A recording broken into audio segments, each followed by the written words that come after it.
You cannot or should not do it on your own. I know all too many of caregivers that attempted on their own. A number of them have already passed away before their loved ones because they try to do it on their own.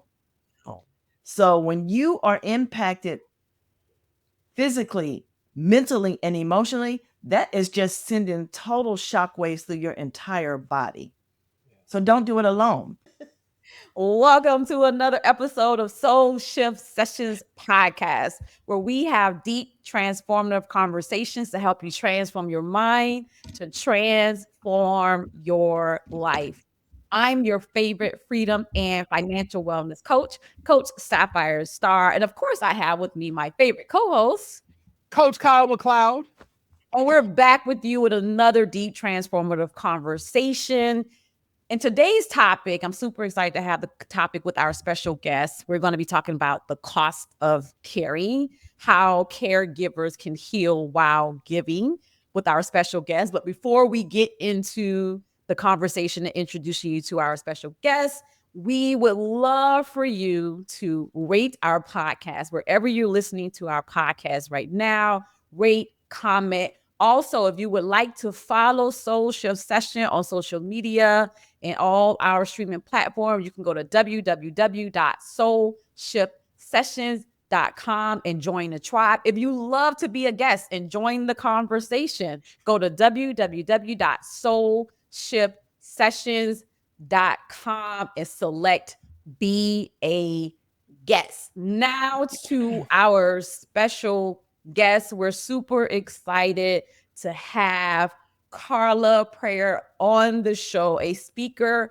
advocate, self-care coach for caregivers, and an 8-year caregiver herself. Welcome, Carla, to the show.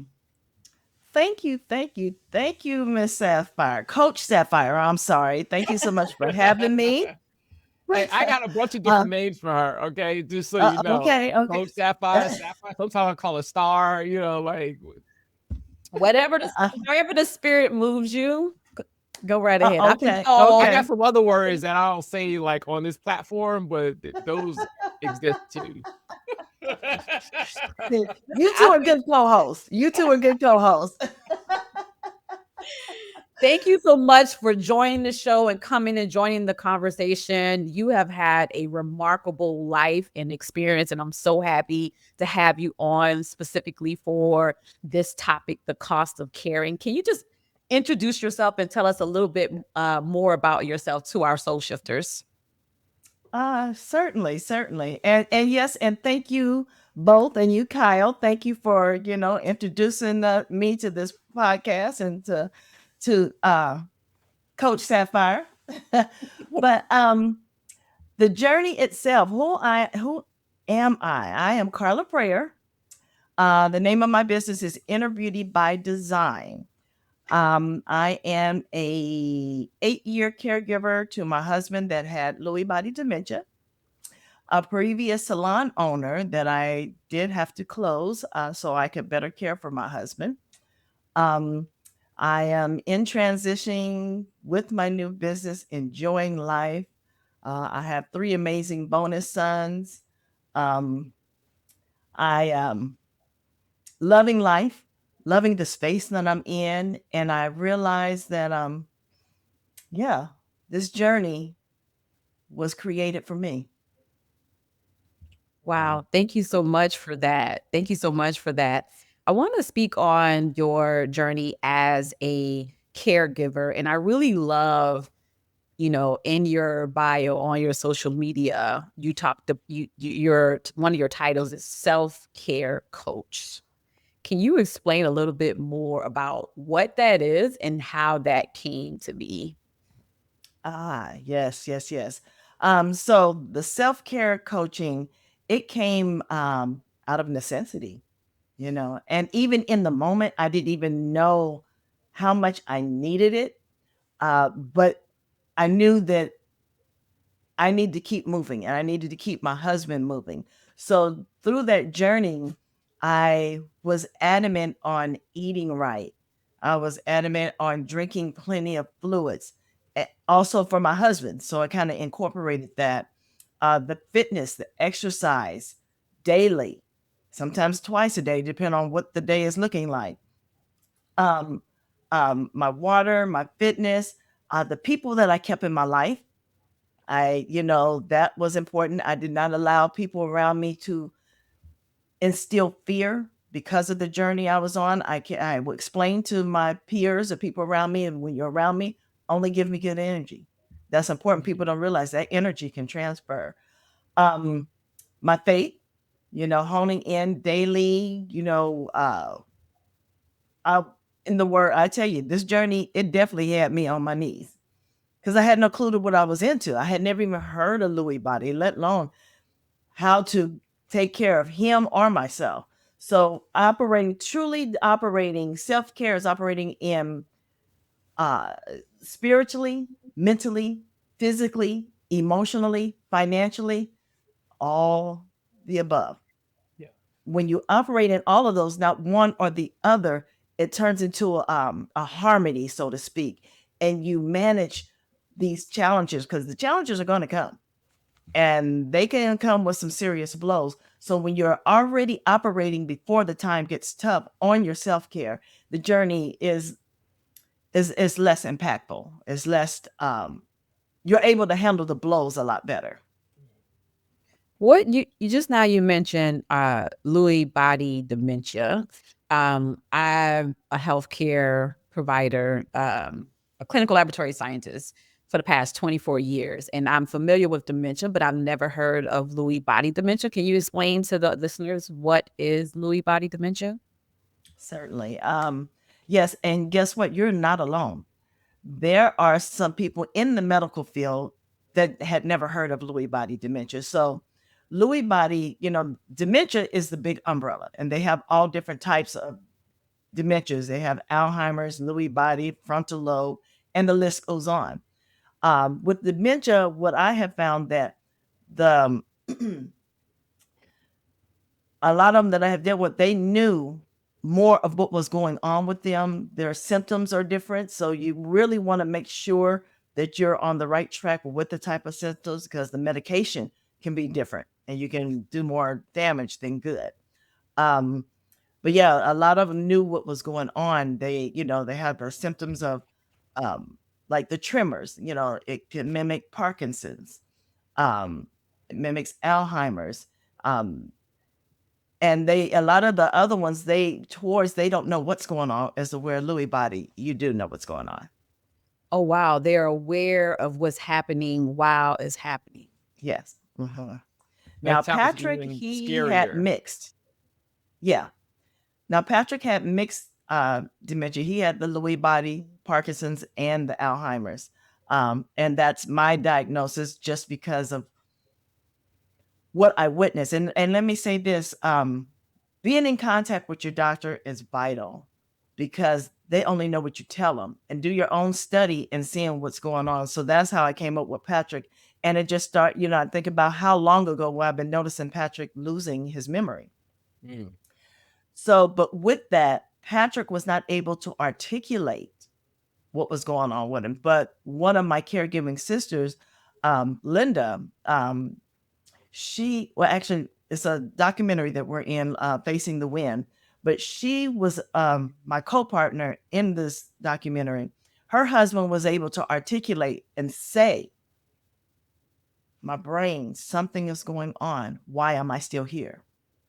And this was like 6 months before Patrick happened. So again, it pays to be in support groups because with that, the symptoms that he experienced, I watched physically Patrick experiencing them. But even though he was not able to articulate, but I can tell by his mannerism and him trying to shake his brain together, like he's trying to put it together. So different things so I was able to know that, but a lot of them, they know what's going on and they're able to articulate it. Wow. You mentioned something about knowing your doctor.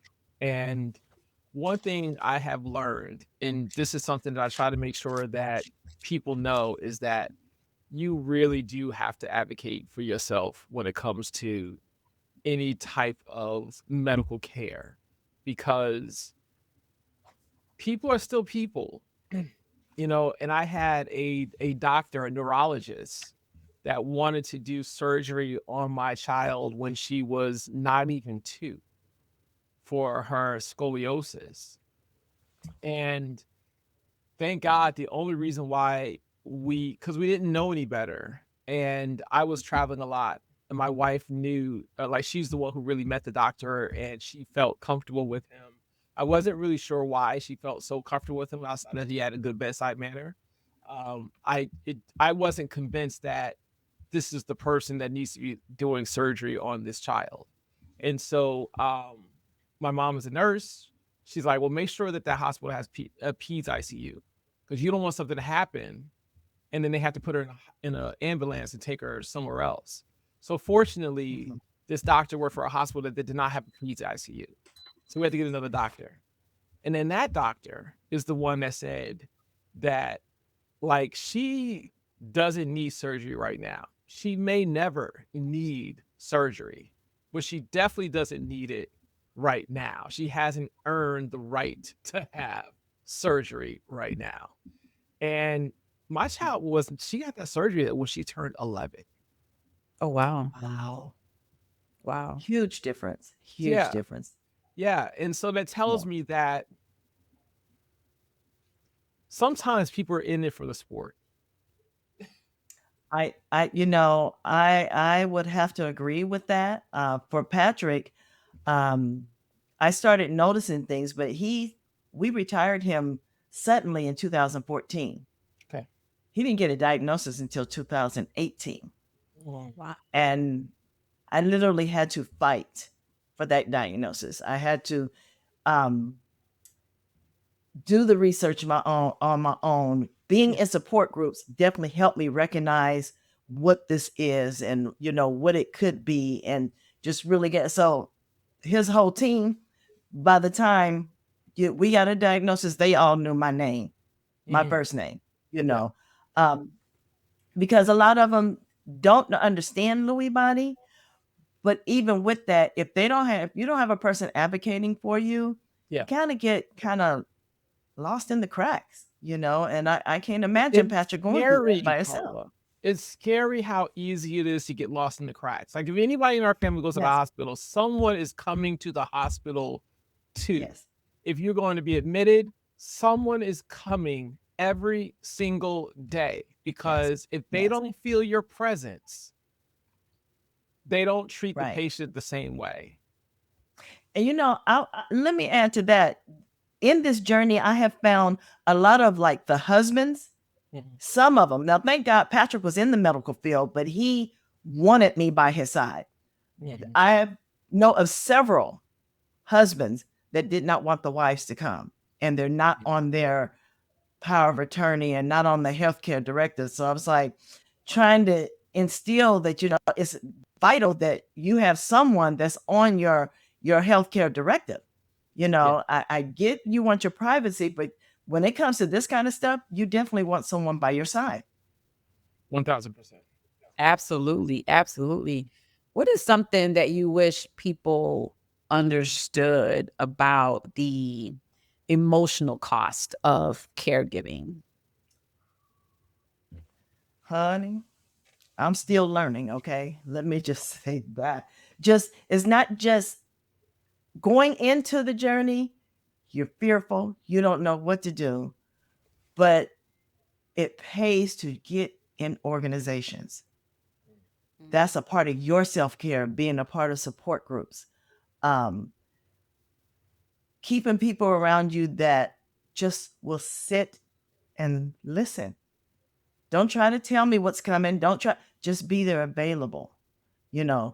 Being mindful, being true. Now, for myself, I had and I'm working on it still, but asking for help, being vulnerable.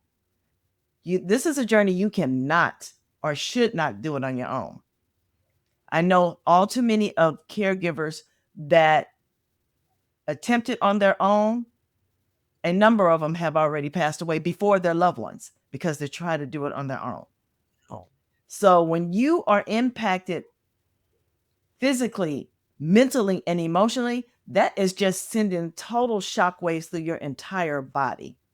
So don't do it alone, because the emotional part itself, to see your loved one turning to a completely different person. Patrick was this big burly guy that took care of my whole world, to going into this infant that I had to care for. So that was just adjusting, shifting my thought, and shifting the thought that, okay, I am his protector now. That's a serious mind shift. But also in this journey, protecting yourself, protecting your own mental self, at all costs, try to look at your can do and not your can't do. I can do all things through Christ who strengthens me. I am willing. I am God chose me. He allowed me to go through. He knew I could handle it. Your self-talk is huge. And I still practice that to this day. Kyle can tell you. Just that self-talk and the emotional part, because whatever you think in here, it's going to feed your whole soul. Yeah. So emotionally, be present emotionally. Be vulnerable with the people you can be vulnerable with. Yeah. And speak life into yourself as you're going through the journey. That whole being vulnerable piece is just extremely important, because you can't be vulnerable with everyone. And even it's almost like when people learn about being vulnerable, they may not listen to the entire lesson. They just like kind of jump in there with vulnerability, and it's like, oh wait, I wasn't supposed to be vulnerable with everybody. I was supposed to be vulnerable with certain bodies, right? Right. Oh yeah.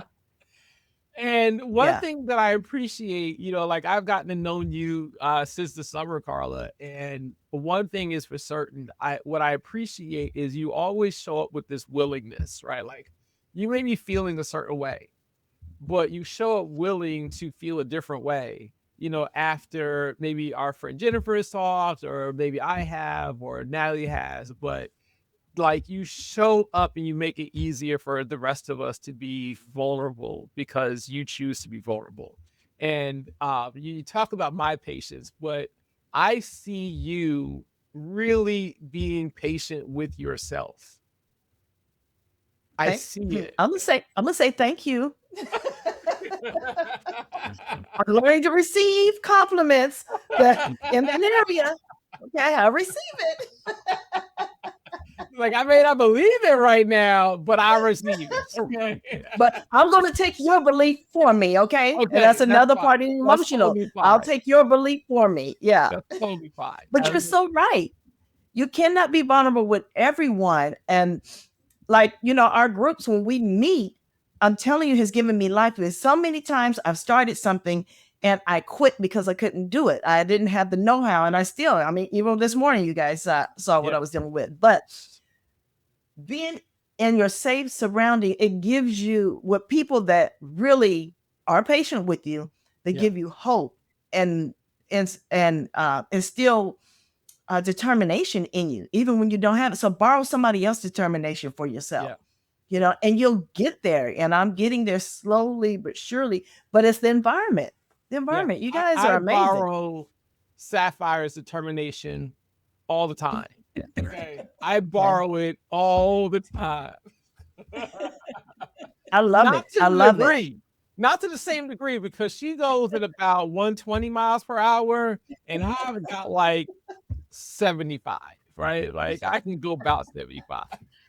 Yeah, like one thing I've learned in life through the ups, the downs, the losses, the gains, is learning to trust the process. And especially if you're a person that believes in a higher power and your faith and truly believe in it, not just saying, oh, I believe, like that's something that resonates so deeply in your soul where it radiates, where it's like, oh no, I do believe. So why am I worrying?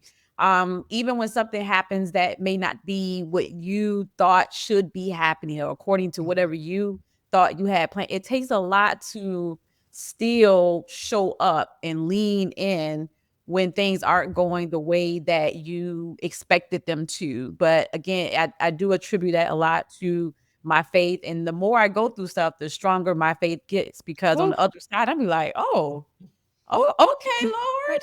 Okay. Right. And Right. it just grows my faith stronger and stronger, to the point when they say you have the power to move mountains. Like, I really believe that. Like, before, I'm like, Mhm. really? But no, you do. But Right. that is Right. something that you have to cultivate. I like what you said, Carla, about community, surrounding yourself with like-minded people, borrowing that energy when you don't have it. Mhm. That is so, like, community is so powerful. And then we talk about, coaching. Now you're teaching people how to take care of themselves while they're also being able to give to other people, which is Mhm. very powerful. Like, was Inner Beauty by Design birthed out of your experience as a caregiver, or that's something that you started before you became a caregiver? Great question. Actually, Inner Beauty Hair Design was the name of my beauty salon. And it started there, and that I came up with that name then because I've always been coaching, in health and wellness. I was into the herbal care and fitness and all that. So when I was trying to come up with the name then, it was Inner Beauty Hair Design. And it just stuck. And when I came yesterday to change it, I was like, okay, what am I gonna name this? What, you know, I'm still coaching. I'm still pouring into people inwardly. So I came in with Inner Beauty by Design because I feel like my life, my journey has been by design. And when my book comes out, I'm working Yeah. on it. You will see the whole journey that truly my story from 5 years old till today has been by design. Wow, that is powerful. And I read in your bio where you were a salon owner for like 40 something years, Uh-huh, I think. uh-huh. Like that, to be an entrepreneur and to be thriving for 40 something years, that is amazing. And I know even in your bio, you talked about how you put that aside to be the caregiver for your husband. Like, what did that mean for you to be able to do that during that time? I really did not, in that moment, I did not think loss. I did not think, my thought was for better, for worse, Yeah. and sickness and health. I got this. I'm able to do it. Thank God we prepared for a time such as this also. You know, putting money away or, different, investments to where I could step back, and take care of him. Now, I did open up the salon in my home, very minimal clientele, but that has scaled all the way back. So in that moment, I did not realize I gave up anything. I realized I needed to take care of my husband at all Yeah. costs. I needed to make sure he was safe. I needed to make sure that he knew he was safe. And there were times he didn't know who I was, but he Wow. always knew he was safe with me. He always knew, and you could tell. Yeah. So That that is the reward that, okay, I did that thing. Okay. yeah. Okay. And then when people bring it up to me, they say, people that have watched me closely, they will, wow, Carla, you really gave up your salon. You did this and you did that. And it's after the fact, now that he's gone, I realized, oh, I did. Hmm. I have no regrets though, Yeah. because again, my steps were ordered. So when your steps are ordered, I just pivot. Now I'm going a different direction and I'm still able to help people. That's exactly, when you were sharing, that's immediately what I thought about pivot, because like you said at the beginning, you were like, it started with Inner Beauty Hair by Design, but Inner Beauty by Design is still very much a part of who you are and what you do. And it's a continuation. It just may look a little different, but it's literally, you're still coaching, you're still helping Mhm. people with, outside and the inside beauty. Like it's still very much there. It just it transforms basically. Yeah, definitely. From the salon chair to self-care, and I'm Do that So again. I love that. That needs to be in the tagline. That needs to be a yeah, part of the tagline. all right. Okay, so you moved the salon into your house. Don't have a whole lot of clients on purpose, but you did take on some new clients of the furry kind. And my question is, what has that done for you? Because it seems like your new clients, when they see you, they light up. baby. First of all, let's be clear. I need everyone to understand my new clientele, the little furry clientele. Honey, you're talking about a woman that did not believe animals are supposed to be in the house. They are supposed to be outside. And I don't be having no animals in here. I was like, oh, no, no, no. And so I did get a little furry baby. His name is Choice. And I got him for Patrick because I knew that, because Patrick loved animals. He was a nurse. He loved nurturing. And I don't care what kind of animal. It could be a cat, dog, snake, rat. It doesn't matter. That was Patrick. I was the total opposite. So I knew that would bring Patrick comfort. Well, as time goes on, this little furry creature is growing on me. And he's so calm and so sweet and just so, and then as time goes on, so now I'm walking him every day. He wants to talk to all the animals in the neighborhood. So he does. Then I look up, I said, since I'm not doing hair that much, I would like to generate some more income. So I decided to do doggy daycare or doggy boarding, daycare and boarding. And you would have never told me I'd do that. And my girlfriend said, okay, hold on. Where is my friend Carla? Because Right. this is not Carla. No, Right. not one animal, 3 animals in your house. And now I do have a limit, 40 pounds and less. But that has been so rewarding. I mean, little dogs, they give you unconditional love, which is another lesson.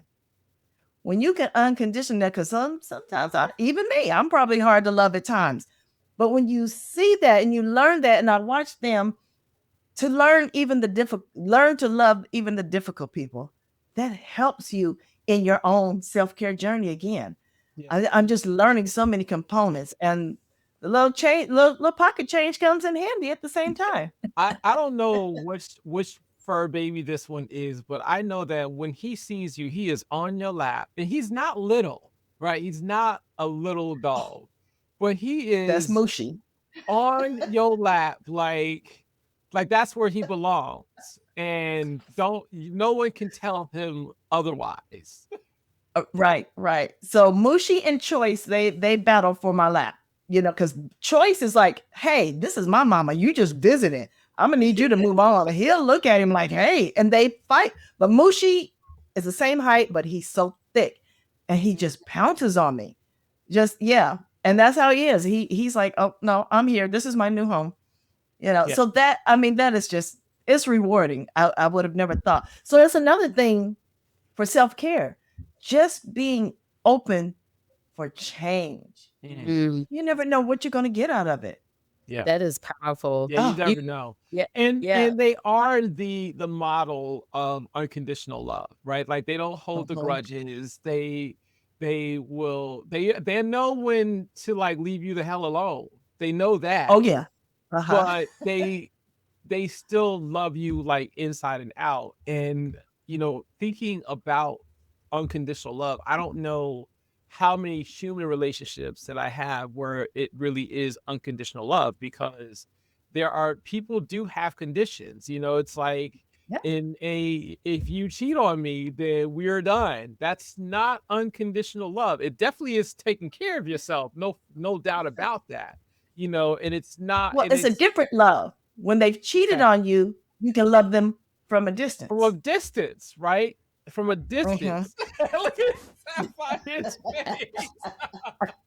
But I'm just offering up that we have conditions, and it's like there are people that I don't talk to anymore because of the way the relationship or the events that took place in the relationship, which caused me to say that it probably wasn't unconditional love. Like, I loved them, but I can't say that I loved them unconditionally. Yeah. Yeah. Yeah. Carla, I introduced you earlier as a speaker and an advocate. I wanted to talk about a little bit of your advocacy because I know you sharing your story and your experience that you've had you had a bill pass, I think, helped in the passing of a bill. I think it's California AB 2047, if I'm saying that correctly. Uh-huh. Yes. What inspired you to share your story and speak at a legislative level? Well, again, I was chosen for this journey. Yeah. And someone asked me to come and tell our story at the Advocacy Day here in California. And that was back in 2020. And of course, I agreed to, yes, I will definitely come and tell the story. Now, you could have never told me another. You got to pivot. I swore up and down I would never speak in front of people, ever. Yeah, but I had a best friend that kept pouring into me like, oh, yeah, you're going to, and I'm going to carry your bag. She said that for 20 years. So again, here I know another pivot. I tell my story. It was about 500 people in the room. And from there, they asked me to come to the legislature, the meeting, and speak to the legislation about what the need was for the doctors to get a better toolkit. And that's what it was, because it took me 4 years to get it, Patrick, 4 years to get a diagnosis. And so educating, and that toolkit is to help educate the doctors to understand more about dementia, all the different phases of dementia. And it's a need. Wherever there's a need that I have experienced, I think it's my responsibility. It wasn't even a thought like, oh, I'm going to go do this. I was asked, I was like, most definitely I'm going to do this. It's a part of my responsibility. Did that help you in your healing process? The advocacy and sharing your story? Yes. At that moment then, Patrick was just starting to decline in 2020. But it still does. Like I said, being a part of something, and I'm getting calls, and now that's a part of my advocacy where I help families understand the caregiver, understand what they need. So that is definitely healing. That brings me like joy, so to speak.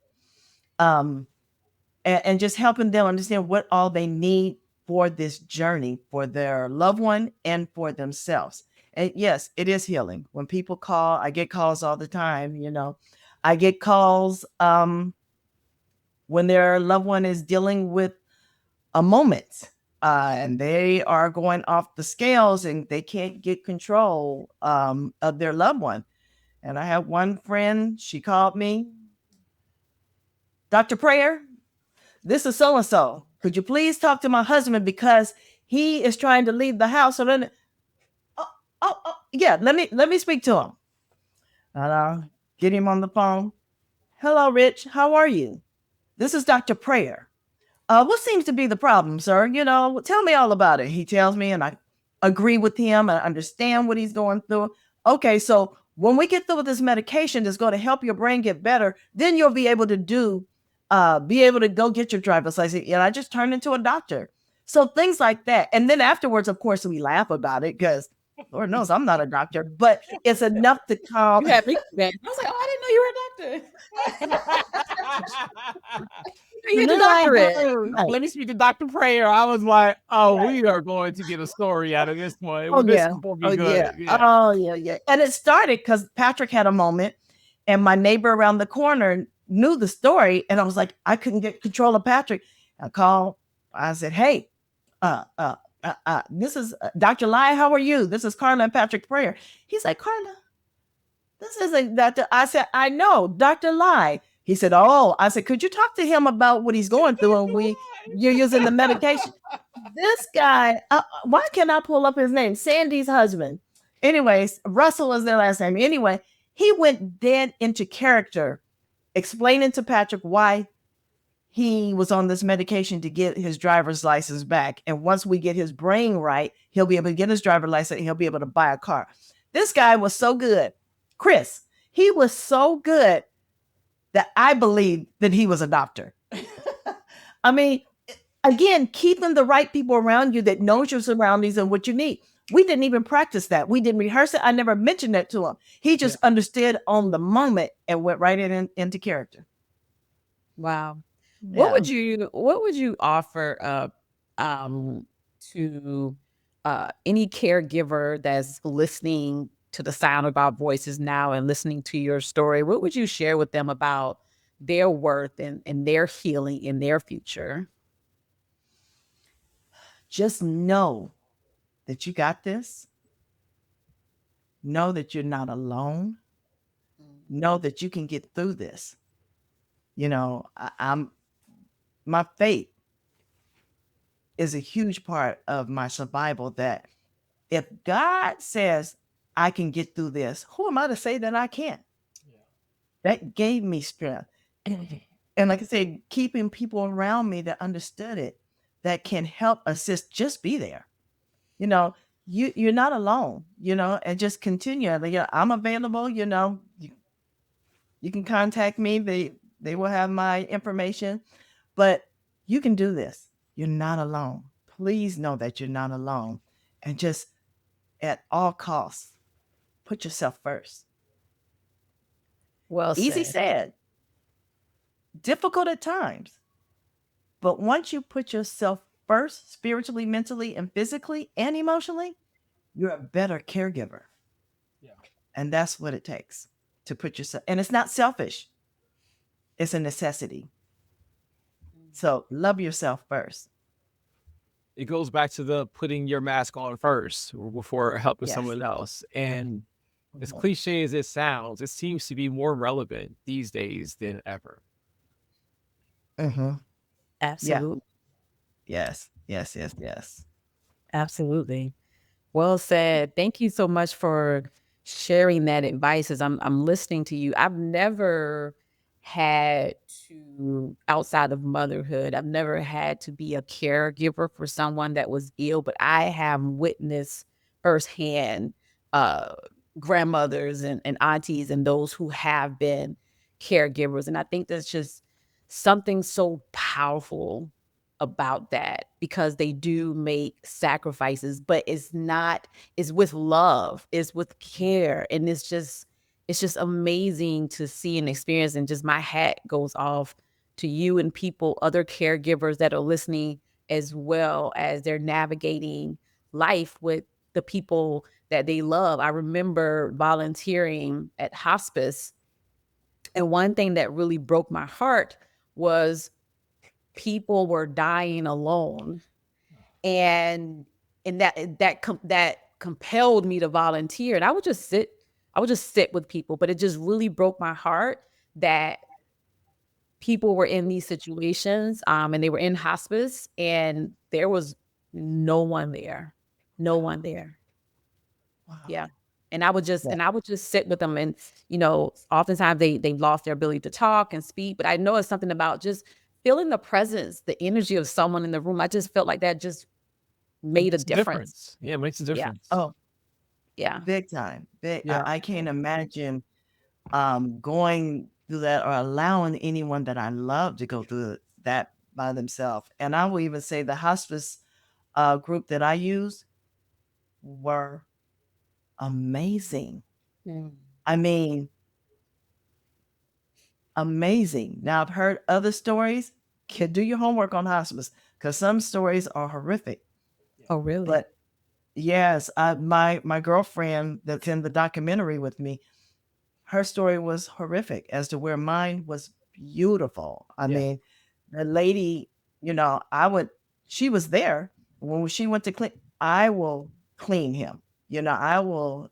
And I mean, this story, it was so unbelievably beautiful that after he transitioned, and that was one of the things I asked him, please don't leave without me being present. Like, go to the bathroom or something, because a lot of them choose that. Yeah. And I asked, don't leave without me being present. And he honored that. And then hospice. She did what she had to do. And then, you want to get him ready? Yes, let's get him ready for company. And so she said, "Want me to clean him?" I said, "I have been caring for him thus far. I Let's will finish do the it job. until I can't do it." Well, the hospice knew that I warmed up. I look kind of rigged up this what's the Cascade can container with the lid. So I will warm up the water and put it because it had a lid to it, so it kept the water warm much longer. And I would warm up his lotion and warm up, the soap, before touching his body with it. Well, she watched that. Well, once he transitioned, she said, "You want to get him ready?" We got him ready, not paying attention to what she was doing. He had transitioned. Yeah. This lady went and put warm water in that container. Wow. And she was on one side of him. I was on the other. When I put my hand in that water, that's when I broke down. I was like, Wow. "You warmed up the water?" She said, "I Mm, pay attention." Oh, that touched my heart. And it still does. I mean, I'm choking up thinking about it now that she yeah. took that extra step. How beautiful. Yeah. So I'm thankful that has been my experience with people around me, period, that have just stepped up and gone the extra mile. Yeah. The hospice my aunt went to this year was definitely a great experience, staff wise, and everything was pleasant. They were very thorough in the way they cared for her. So, yeah, we definitely lucked up with that. Yeah, yeah, yeah, yeah. So do your homework if you can, and try to do a lot of the things up front. I try to keep when people call me and I think my loved one is dealing with this. I go in, okay, what do you have in place? What is this? Because you need to get as much stuff in place before the diagnosis. Because once you get the diagnosis, it's going to be even harder. So that's what, I really, I take responsibility if I know of something and giving them the information, because I just recently had one, they told me about it, but again, I'm still healing through Patrick. It's not even going to be 3 years in January. And this one person told me, "I think my brother has it." I said, "Okay, call me." Well, I didn't think no more about it because I'm transitioning. In the midst of that, I also lost like 25 people while escorting my husband through his journey. So you can imagine emotionally, I'm rebooting big time. Yeah. So when she did call me and he has the diagnosis, I felt horrible because I didn't help them get things in place before. Now, the blessing is I understand that his wife is amazing and she's taking care of things, but I really try to catch families when they see it coming before they get the diagnosis. Wow. Hopefully, individuals are listening to this session today will have something to take away if they are in this position, because you drop so many gems, so much, just a wealth of information and preparation and understanding. I know I learned a lot listening to you share your stories. I just want to thank you so much for sharing your story to empower and to serve others, because this is what this platform is about sharing our story to serve other people. And I really appreciate you sharing your story in your journey as well. We are at the part. This conversation went by so fast. I'm just I know. Yeah. like You know, what? there was one Did. more point I definitely want to make is laughter. Yeah. Laughter through the journey. And if you don't mind, I have a funny story in the journey. Yeah. Go ahead. Great. Um, so one day, and I titled this, even though dementia and Alzheimer's is no laughing matter, laughing really does matter. Yeah. So I end my most of my talks with, one day Patrick called me and said, "Get home. I need you to get home right now. There's a truck on top of the fence." A truck on the fence. Well, Lewy Body has hallucinations with that. So he had saw this truck on top of the fence. So I get home. I said, "Baby, what are you talking about?" He said, "There's a truck on top of the fence. It was rocking back and forth." I looked out there. I said, "Show me." I was like, he said, "I'm telling you, it was a truck out there." And that's when that was the first hallucination. I said, well, sweetheart, do you think you might have been having a hallucination? He said, I am not crazy. I backed out because we don't want you going Right. south on me. Right. So we go in the house, calm down, and my little fur baby choice. I go in the bathroom, I sit on the edge of the tub. Oh my God. This journey is getting real. And here comes my little fur baby, the one I didn't believe should be in the house. Yeah. Loving all on me. As if to say, you got this. You can do this. You're going to be okay. Yeah. I looked at my little fur baby. I said, oh, thank you so much. Thank you for choosing us to be your family. Thank you for loving on us. Thank you for choosing us to be your mommy and daddy. Thank you for coming here. Patrick barrels out of the bedroom into the bathroom. He looked at me.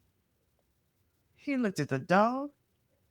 He looked at me, his eyebrows all tangled up in confusion. Looked at the dog. He said, girl, you in here talking to the dog and you think I'm crazy?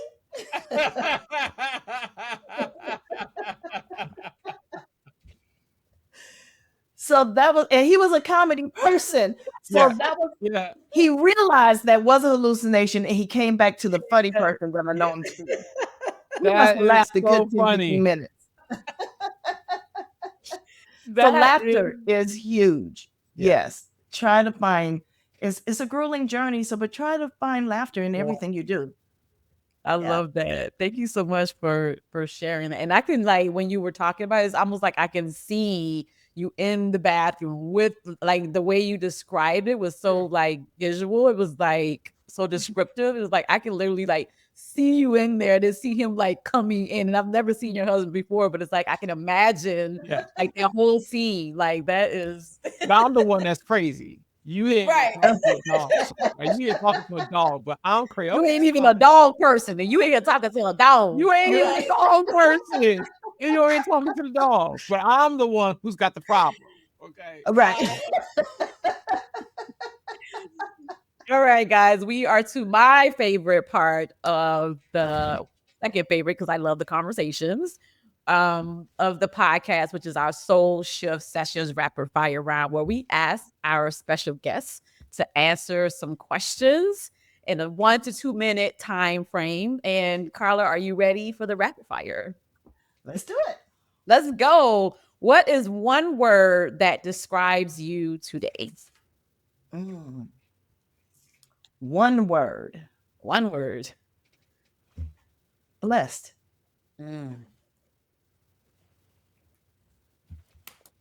Blessed. Period. Yeah. You said one word. I had another one, but between love and blessed, but yeah. I love it. I love it. What's one book you think everyone should read at least once? And I got two of those. Go ahead. Give them both. Give them both. We're gonna make you choose today. Love books. It's a little small book, Border Bullies. Just that helps you by Bruce Wickerson. It's a faith-based book, and it just helps you get through your things. But then I just recently read by my girl Lisa Nichols, No Matter What. That helps me to continue to show up and just power through, and learning to give myself patience, as Kyle says. I'm gonna hold on to that. Yeah. And so that No Matter What by Lisa Nichols, amazing book. I highly recommend that book. Shouts out to our mentor and coach. What do you hope people feel after being in your presence? It's interesting because my sister called me this morning and was talking about the light that I bring. And that was in my devotional 2 days ago. And for her to say that, and my goal is, I hope I bring people light and hope and joy, because this country that we're in and all that's going on, we need as much light, love, and joy. And so I want you to feel hopeful in knowing It's not the end of the road. You got this. So, yeah. Wow. Well said. Well said.